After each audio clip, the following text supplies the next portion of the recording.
Hello বন্ধুরা, আমি বিপ্লব সরকার এবং তোমরা দেখছো বাংলার শিক্ষা।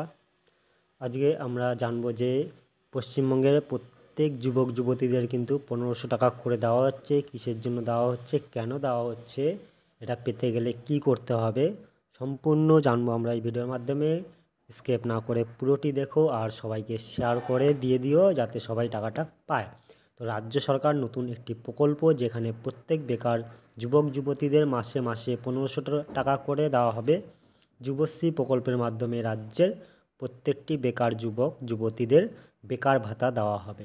যারা যারা পশ্চিমবঙ্গের বাসিন্দা এবং কোনো সরকারি চাকরি পাননি, তারা অবশ্যই বিস্তারিতভাবে এই প্রকল্পে আবেদন জানিয়ে মাসে মাসে টাকা পেতে পারেন।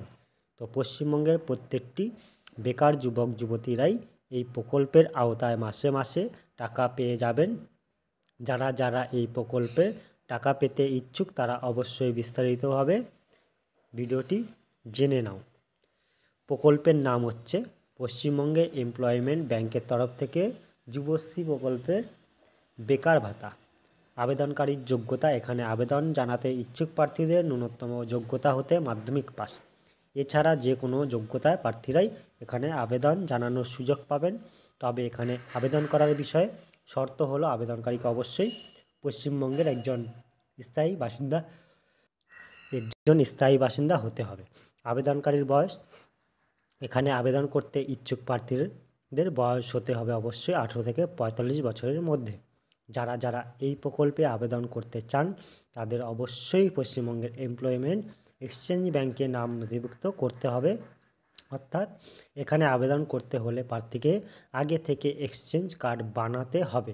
তো এখানে আবেদন জানাতে ইচ্ছুক প্রার্থীদের অবশ্যই প্রতি 6 মাস অন্তর অন্তর সেলফ ডিক্লারেশন দিয়ে জানাতে হবে যে সে প্রাপ্ত টাকাটি কোন খাতে খরচ করছে।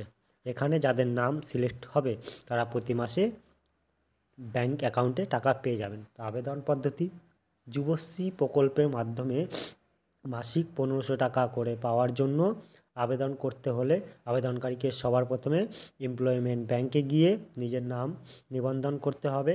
তবে সরাসরি ব্যাংকে না গিয়ে অনলাইনের মাধ্যমে এই কাজ করা যাবে।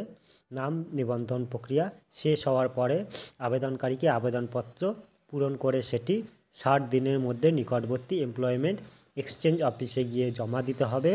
আবেদনপত্র জমা দেওয়ার প্রক্রিয়া শেষ হলে যুবশ্রী প্রকল্পের অফিসিয়াল ওয়েবসাইটে গিয়ে ইউজার আইডি ও পাসওয়ার্ড দিয়ে লগ ইন করে আনেক্সার 1 ও আনেক্সার 2 এই ফর্ম দুটি ফিল আপ করতে হবে। এরপর আবেদনকারীদের মধ্যে যারা যারা যোগ্য বলে বিবেচিত হবেন তাদের ব্যাংক অ্যাকাউন্টে এই প্রকল্পের আওতায় বরাদ্দ 1500 টাকা করে প্রতি মাসে রাজ্য সরকারের পক্ষ থেকে পাঠানো হবে। তো রাজ্য সরকারের এই প্রকল্পের মাধ্যমে রাজ্যের বেকার যুবক যুবতীদের ভীষণভাবে সহায়তা করবেন। সামনে রয়েছে বিধানসভা নির্বাচন, আর এই নির্বাচনের আগে রাজ্য সরকার প্রচুর বেকার যুবক যুবতীদের এই প্রকল্পের আওতায় এনে মাসে মাসে টাকা দেবেন। তাই আপনি যদি একজন পশ্চিমবঙ্গের বেকার যুবক হয়ে থাকেন এবং এখানে এই প্রকল্পে আবেদন না করে থাকেন তাহলে তাড়াতাড়ি এই প্রকল্পে আপনারা আবেদন করে নিন। এই ছিল, ভালো লাগলে একটা লাইক শেয়ার এবং সাবস্ক্রাইব করে দেবেন আর সবাইকে শেয়ার করে জানিয়ে দেবেন। Thank you.